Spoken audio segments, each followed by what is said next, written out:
ভ্রাম্যমাণ আদালতে রায় মেনে জরিমানা দিতে অস্বীকৃতি জানানোয় নীলফামারীর সৈয়দপুর উপজেলা নির্বাচনের চেয়ারম্যান প্রার্থী ফয়সাল দিদার দীপুকে কারাগারে পাঠানো হয়েছে। আজ শনিবার তাকে জেলা কারাগারে পাঠানো হয়।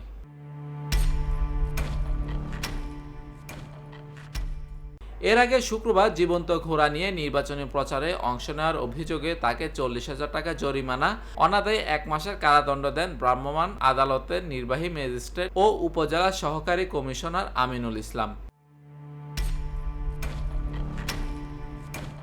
কিন্তু নিজের ভুল স্বীকার না করে জরিমানা দিতে অস্বীকৃতি জানানোয় নির্বাহী ম্যাজিস্ট্রেট বাদী হয়ে তার বিরুদ্ধে একই দিন দিবাগত রাত 3:15টার দিকে নিয়মিত মামলা দায়ের করেন।